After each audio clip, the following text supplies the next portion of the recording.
What's good, everybody? Welcome back to A1 Hoop Zone. Back at y'all with another one. Going into the Western Conference, discussing the Suns versus the Mavs. Let's jump into it, man. So my prediction held strong. I had the Suns winning Game One. They did 121 to 114.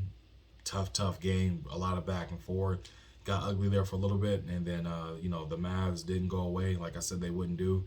They clawed their way back into it, kept it close, and gave their chance an opportunity to win.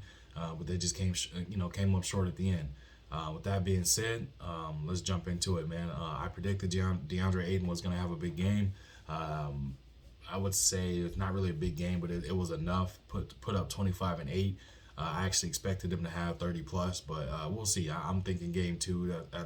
I'll get my prediction at the end of the video, but nonetheless, Devin Booker dropped 23, 9, and 8. So he's flirting with a triple double. CP3, Chris Paul had 19, 5, and 3. And then Bridges, man, 13 points. Crowder, 11 points. Cam Johnson, 17 points. So the Suns, role players absolutely stepped up.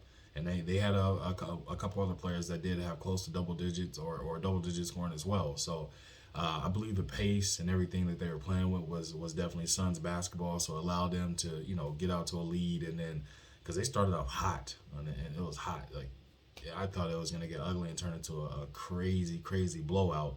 But again, the Mavs battled and kept it close. But nonetheless, let's jump into the Mavs statistics. We had Luka Doncic doing his thing, man. He had 45 points, 12 boards, and 8 assists. Again, flirting with a 40-point triple double. Needless to say, he was kind of on his own. He didn't have much help, which is unfortunate. But I predicted that Luka was going to have a big game, and his supporting cast is going to need to step up in order for them to have an opportunity. Maxi Kleber had 19 points. Dorian Finney-Smith had 15. Jalen Brunson, who again has been it's been a coming out party for him, at least in the first round, had 13 points, and Spencer Dinwiddie he had 8 points. Needless to say, no other players had double-digit scoring. Absolutely going to need much more scoring from their role players. And their bench players. 13 points from Jalen Brunson, and then from Spencer Dinwiddie, 8 points isn't going to cut it. You need a secondary threat, second and third, threat to the Suns that they can score. You're going to need 2 or 3 players that average at least 15 to 20 or 20 to 25 points, right along with Luka, in order for them to give themselves a chance to let alone win a game, but to win this series. I feel that the pace was, again, it matched how the Suns, their up tempo and how they want to play. But again, Luka was able to at some point, slow the game down, get to his sweet spots and kind of control the game, here and there and things of that nature. But it's a game of runs. They adjusted in how they played him.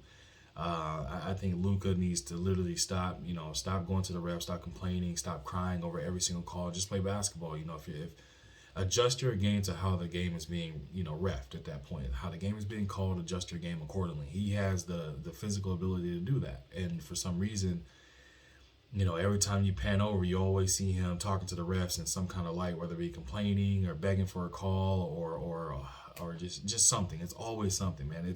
I feel he's more focused on the refs than he is on the game. So he's definitely going to need, again, his role players to step up.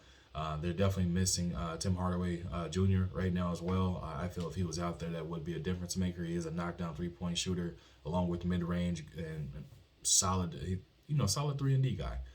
He plays smart basketball, and he definitely is a difference maker for that team as well. So hopefully, he comes back soon. Not sure of his status. I should check into that actually, just to see. I think, again, if he comes back, it'll definitely be a difference maker. But I feel that the Suns right now, they're on a mission to prove a point, and I feel that they feel that the Mavs are just in their way. So we'll see what happens. So again, my prediction for Game 2, a lot like Game 1. Again, I picture Ayton having a big game, CP3 big game, and I wouldn't be surprised if D-Book went off for 40 himself. I think he's still kind of nursing back or working his way back into the things, coming off that hamstring injury. So, again, I got the Suns winning. I would say if I put a point scale on it, I would say by 10.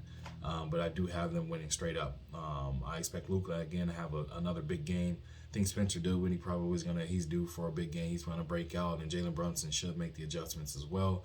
So it should be close throughout the game, but I feel that the Suns are going to pull away towards the end and, go up 2-0 in this series. So, That's all I got for y'all, man. I appreciate you stopping through.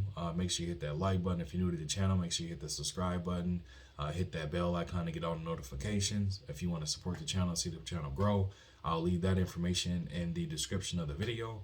And again, quick video on it. But again, it's gonna be a great series. Great series. No matter who gets off and which role players step up the most. But again, that's all I got for you. I appreciate you stopping through, and I'll catch you guys on the flip side.